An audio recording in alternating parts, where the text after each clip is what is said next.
Important ବାକ୍ୟ ଥିଲା। ବାକ୍ୟ ହିଁ ଆମମାନଙ୍କୁ ବିଜୟ ଦେବ, କାରଣ ସେହି ବାକ୍ୟ ଜଗତକୁ ବିଜୟ କରିଅଛି। So recently in the sense second week of December, ଗତ ମୁଁ ଅର୍ଜେନ୍ସିରେ ଥିଲି, ଜଣକୁ 90,000 ଦେବାର ଥିଲା। ଆର୍ଟିଜିଏସ୍ କରିବା ପାଇଁ ମୁଁ ଚେକ୍ରେ ଦସ୍ତଖତ କଲି ଆଉ ମୁଁ ପଳେଇଲି। ତାପରେ ଆମର ଏଠି ଯିଏ କ୍ଲର୍କ ଅଛନ୍ତି ସେ ନେକ୍ସଟ ଫର୍ମାଲ ବିଷୟ ସେ ଇଏ କରିବେ, ସବୁ ଲେଖାଲେଖି କରିକି ତାକୁ ଆର୍ଟିଜିଏସ୍ କରିଦେବେ। ସେ କଲେ ଆଉ ମୋତେ ସ୍ଲିପ୍ ପଠେଇଲେ, ସାର୍ ମୁଁ ପଇସା ପଠେଇଦେଲି, ଆପଣ ତାଙ୍କୁ ଜଣାନ୍ତୁ। ମୋତେ ଗୋଟେ ରିସିଟ୍ ଆସିଗଲା, ମୁଁ ଜଣେଇଲି। ସେମାନେ 3 ଦିନ ପରେ ମୋତେ ଫୋନ କଲେ ଯେ ପଇସା ଆସିନି ସାର୍, ପଇସା ଆସିନି। ମୁଁ ବିଚଳିତ ହେଇଗଲି, କଣ ହେଲା ପଇସା 99,000 ଗଲା ନାହିଁ। ଆମେ ତାଙ୍କୁ ଆଉ ଟିକେ ଦେଖନ୍ତୁ ଆମ ପାଖରେ ରିସିଟ୍ ଅଛି ବୋଲି କହିବାର, ସେ ଗଲେ ତାଙ୍କର ଆକାଉଣ୍ଟରେ ଖୋଜିଲେ, ଯିଏ ମାନେ ବେନିଫିସିଆରୀ ପାଇବା କଥା ସେ ଗଲେ, ଦେଖିଲେ ତାଙ୍କ ଆକାଉଣ୍ଟକୁ ପଇସା ଯାଇନି। ସେ ବ୍ୟାଙ୍କରେ ଯେତେବେଳେ ଡିଟେଲ କରାଗଲା ସେଇଟା ବରିଗୁମା ଯିବା କଥା, ଆକ୍ଚୁଆଲି ସେଇଟା ଯାଇଛି ତାମିଲନାଡୁ। ଯେ ଆମର ଅଫିସ ଆସିଷ୍ଟାଣ୍ଟ 80 ଜାଗାରେ 08 ଲେଖିଦେଇଛନ୍ତି ଆକାଉଣ୍ଟ ନମ୍ବର, ଗୋଟେ ଏପଟ ସେପଟ ହେଇଛି ଆଉ ସେ ପଇସା ଯାଇଛି। ମୁଁ ହଠାତ୍ ବିଚଳିତ ହୁଏ। ମୁଁ ସେ ପର୍ବତ ଭଳିଆ ଟିକେ ପ୍ରଭୁଙ୍କ ଠାରେ ଭରସା ରଖେ। ମୁଁ ହଠାତ୍ ବିଚଳିତ ହୁଏ, ପ୍ରଭୁ କଣ ହେଲା କେମିତି ହେଲା। ଆମେ ଇନକ୍ୱାରି କଲୁ। ଇନକ୍ୱାରି କଲା ପରେ ଜଣା ପଡୁଛି ଯେ ଗୋଟେ ସ୍ତ୍ରୀଙ୍କର ଆକାଉଣ୍ଟ, ସେଟା ତାମିଲନାଡୁର, ତାଠୁ ସେଟା 3 ବର୍ଷ ହେଲା ଡରମେଣ୍ଟ ହେଇଛି, ଆକାଉଣ୍ଟ ବନ୍ଦ ହେଇଛି, ୟୁଜ ନାହିଁ, ସେ କରୁନାହାନ୍ତି। କଣ କରିବୁ, କେମିତି କରିବୁ? ଏଇଟା ଜୟପୁର ୟୁନିୟନ ବ୍ୟାଙ୍କ ଗଲୁ, ସେମାନେ ଆମକୁ ସେତେ କୋଅପରେଟ କଲେ ନାହିଁ। ତାପରେ ବରିଗୁମା ୟୁନିୟନ ବ୍ୟାଙ୍କ ଗଲୁ, ସେମାନେ ଲାଷ୍ଟରେ ତାଙ୍କର ସେ ବ୍ୟାଙ୍କର ମ୍ୟାନେଜର ନମ୍ବର ଦେଲେ। ତାପରେ ମୁଁ ଆରମ୍ଭ କଲି ତାଙ୍କ ସହିତ କଥାବାର୍ତ୍ତା।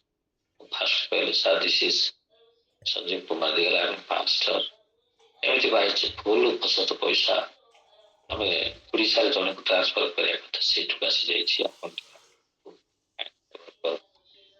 ସେ ଚେକ୍ କରିକି ଦେଖୁଛନ୍ତି। ସେ ମୋତେ ସାଙ୍ଗେ ସାଙ୍ଗେ କହିଲେ ସାର୍ ମୁଁ ଏ ମେସେଜ ଅଲରେଡି ଦେଖିଲି, କାହିଁକିନା ବ୍ୟାଙ୍କ ଆମ ବ୍ୟାଙ୍କରେ ବି କମ୍ପ୍ଲେନ ଦେଇଥିଲେ, ସେମାନେ ବି ଲେଟର ଦେଇଥିଲେ ତାକୁ ରିଭର୍ସ କରିବା ପାଇଁ, କିନ୍ତୁ ଆକାଉଣ୍ଟଟା ଡରମେଣ୍ଟ ହେଇଛି। ଆମେ କଣ କରିବୁ? ଆମେ ତାଙ୍କୁ କଣ୍ଟାକ୍ଟ କରିବା ପାଇଁ ଟ୍ରାଏ କରୁଛୁ। ଯେତେବେଳେ ତାଙ୍କୁ କଣ୍ଟାକ୍ଟ କଲେ, ସେ ସ୍ତ୍ରୀ କହିଲେ ମୋର ୟୁନିୟନ ବ୍ୟାଙ୍କରେ ଆକାଉଣ୍ଟ ହିଁ ନାହିଁ। ଆକ୍ଚୁଆଲି କଣ ହେଇଛି, ତାଙ୍କର ଆନ୍ଧ୍ରା ବ୍ୟାଙ୍କରେ ଆକାଉଣ୍ଟ ଥିଲା, ଆନ୍ଧ୍ରା ବ୍ୟାଙ୍କରେ ଆକାଉଣ୍ଟ ଥିଲା। ଆଉ ସେ ସ୍ତ୍ରୀ ବି ଜାଣିନାହାନ୍ତି ଯେ ତାଙ୍କର ସେ ବ୍ୟାଙ୍କଟା କେତେ ବର୍ଷ ପୂର୍ବରୁ ବ୍ୟାଙ୍କ ଗୁଡାକ ମର୍ଜ ହେଇଗଲା, ୟୁନିୟନ ବ୍ୟାଙ୍କରେ ଆନ୍ଧ୍ରା ବ୍ୟାଙ୍କ ମର୍ଜ ହେଇ, ସେ ବି ଜାଣି।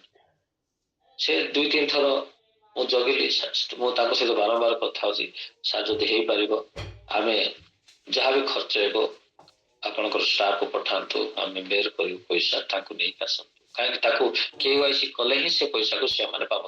ଡରମେଣ୍ଟ ହେଇଛି, ସେଟା ପ୍ରଭୁଙ୍କର ଧନ୍ୟବାଦ, ସେ ପଇସା ଖାଇ ଦେଇଥାନ୍ତେ, କଣ କରିଥାନ୍ତେ ଠିକ।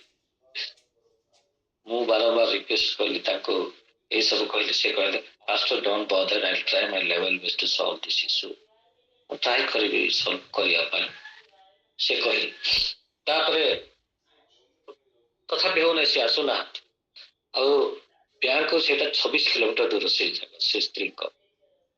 ଏମିତି କରିବେ, ସେ ବୁଢା ମାନେ ବୁଢୀ ସ୍ତ୍ରୀ ଆଉ ଆକାଉଣ୍ଟ ବି ୟୁଜ କରୁନାହାନ୍ତି, ସେଇଟା ବି ଅନ୍ୟ ବ୍ୟାଙ୍କ ବାଲା ତାକୁ ଡାକୁଛନ୍ତି, ଯୋଉ ବ୍ୟାଙ୍କରେ ଖୋଲିଛି ସେ ବ୍ୟାଙ୍କ ତାକୁ ଡାକୁ ନାହାନ୍ତି, ତାକୁ ବି ସେ ଦ୍ୱନ୍ଦ୍ୱ ହେଇଗଲା।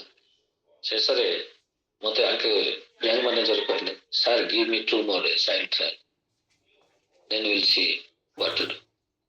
2 ଦିନ ଦିଅନ୍ତୁ, ତାପରେ ଦେଖିବା କଣ କରିବା।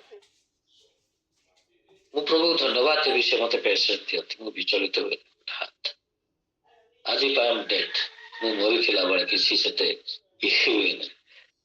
ତାପରେ ଗୋଟେ ଦିନ ଗଲା, ରାତିରେ ମୁଁ ଦେଖୁଛି ସେ 2 ଦିନ ପରେ ମେସେଜ ଆସିଛି 99,000 ଆପଣଙ୍କ ଆକାଉଣ୍ଟରେ କ୍ରେଡିଟ ହେଇଛି ବୋଲି, ମାନେ ଆମର ସଂସ୍ଥା ଆକାଉଣ୍ଟ। ମୁଁ ପ୍ରଭୁକୁ ଧନ୍ୟବାଦ ଦେଲି, ତାଙ୍କୁ ମଧ୍ୟ ଥ୍ୟାଙ୍କ୍ସ ଲେଟର ଗ୍ରିଟିଂସ ମାନେ ଲେଖିଲି। ମୁଁ ଏଇ ବିଷୟ କହିବା ପାଇଁ ଚାହେଁ, ଏ ପାଖରେ ସମସ୍ୟା ଥିବ, ଟେମ୍ପଟାର से छाड़े ना आमको आम असुविधा थी किंतु प्रभु कथा जोड़ ही रही जमी जीशु वाक्य को कोट कर राइट राइट वे कोट कर से भी वाक्य कोट कर बिना कंटेक्स्ट बिना राइट वे से कोट करूना जीशु किंतु वाक्य को राइट वे कोट कर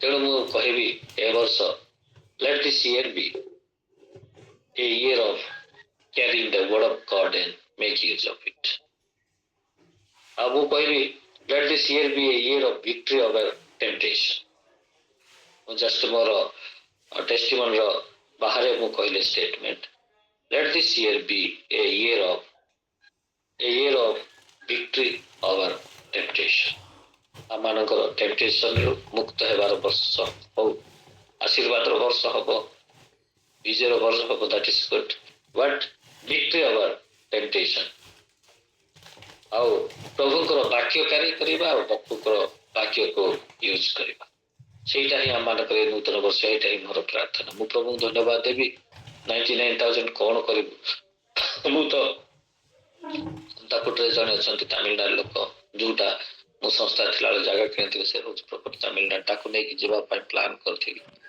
किंतु प्रभु सेति केबा पय देले नै आश्चर्य भाबरे डॉर्मेंट एथिबा खातारु प्रभु मानक पैसा वापस सेवा को देले तेणु ए वर्ष आपण मु प्रभु को पर भरोसा करी प्रार्थना करबा निश्चय प्रभु आम मानक जीवन असंभव को भी संभव करिवे और साक्ष्य दे प्रभु समस्त आशीर्वाद करथु आमेन।